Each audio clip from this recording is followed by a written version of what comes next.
요즘 저한테 좋아하는 일로 돈을 벌고 싶다고 하시는 분들이 정말 많습니다. 하지만 막상 좋아하는 걸 선택했다가 돈이 안 되면 어떡하나 하고 걱정을 하시더라고요. 이건 좋아하는 일에 대한 기준을 잘못 알고 있기 때문인데, 잘못된 기준으로 선택한 일은 조금만 힘들어져도 금방 지치고 결국 포기하게 돼요. 그래서 이번 영상에는 좋아하는 일에 대한 정확한 기준과 이걸 어떤 과정을 통해서 수익을 따라오게 만들 수 있는지 제가 실제로 검증한 방법 그대로 알려드리려고 합니다. 진짜 좋아하는 일은 재미있고 즐거운 일이 아니라 버텨지는 일이다. 하지만 많은 분들이 좋아하는 일을 재미있는 일, 스트레스 안 받는 일, 힘들지 않는 일이라고 좀 착각을 많이 해요. 그렇기 때문에 조금만 힘들면 이거는 내가 좋아하는 일이 아닌가 보다 하고 포기하시는 겁니다. 저도 실제로 경험했지만 사업가 분들이 공통적으로 하는 이야기가 뭐냐면, 사업을 하면서 모든 일이 항상 즐겁기만 했던 건 아니라고 합니다. 너무 힘들고 지치고 포기하고 싶었던 순간도 있었지만 도저히 포기가 안 되는, 그래서 뭔가 다시 도전하고 돌아가는 일이 있었고, 그걸 지금까지 이어온 게 결국 성공의 비결이었다라고 해요. 내가 진짜 좋아하는 일인가를 좀 정확하게 구분할 수 있는 기준이 딱 3가지가 있는데, 첫 번째가 좋아하는 일은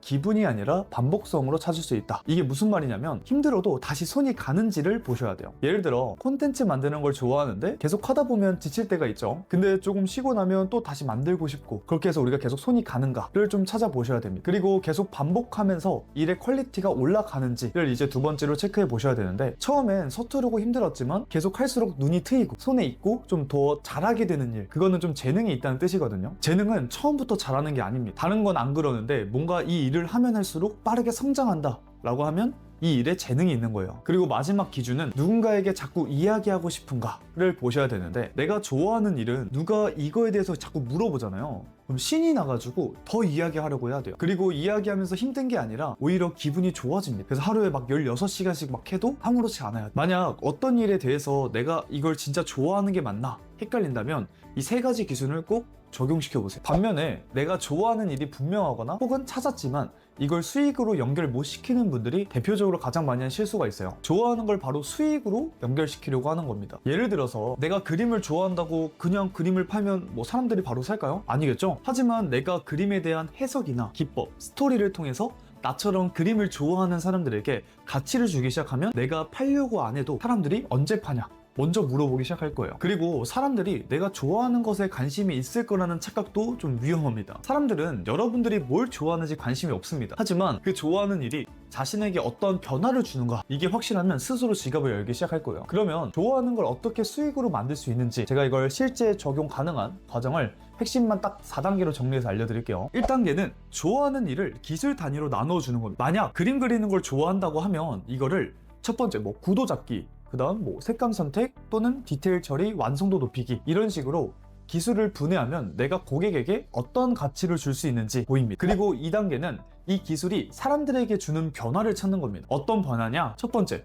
무언가를 더 잘하게 되거나 또는 더 편해지거나 또는 더 즐거워지는, 이 3가지 중 하나면 되거든요. 예를 들어 그림 그리는 걸 좋아해서 구도를 잡아줄 수 있는 법을 알려줄 수 있다면 고객은 그림 그리는 게 쉬워진다는 가치를 얻게 되는 거예요. 자, 그리고 3단계는 이 변화를 실제 가능한 방식으로 정리하는 겁니다. 사람들이 돈을 내는 기준은 딱 하나예요. 이 사람의 방식으로 내가 원하는 결과가 나올 수 있을 거라는 확신. 그래서 여러분들이 경험을 현실에 적용 가능한 구조로 정리해야 됩니다. 그리고 마지막 4단계는 처음엔 무료로 제공하고 그 다음엔 구조화해서 판매하는 거예요. 사람들에게 내가 제공하려고 하는 것의 일부를 무료로 공유해서 사람들의 반응을 보고 반응이 좋다, 그럼 이 많은 것들을 구조화해서 유료로 제공하는 것. 제가 수백 명 사업 시스템을 만들어 주면서 보니까 이 흐름이 가장 리스크 없이 꾸준히 성장할 수 있더라고요. 왜냐면 고객의 니즈와 시장의 상황은 계속 변하는데 그 변화에 대응이 가능하기 때문에 이게 좀 리스크가 적은 거예요. 자, 오늘 제가 알려드린 좋아하는 일의 기준과 수익으로 연결하는 과정을 다시 한번 정리를 해보면, 첫 번째,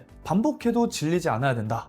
두 번째, 힘들어도 다시 하고 싶어져야 되고, 세 번째가 이 일을 설명할 때 즐거워야 된다는 겁니다. 그리고 네 번째가 이 일이 누군가에게 도움이 되며, 다섯 번째, 실제 적용 가능한 구조로 만들어야 된다. 이 5가지가 충족이 되면 이거는 취미를 넘어서 진짜 내가 업으로 삼을 수 있을 만큼 큰 자원이 될 겁니다. 여러분은 이미 좋아하는 일을 갖고 있습니다. 다만 이걸로 경제적인 뒷받침이 어려울까봐 좀 취미로만 간직하고 있을 뿐입니다. 절대 늦지 않았습니다. 지금부터라도 천천히 준비해보세요.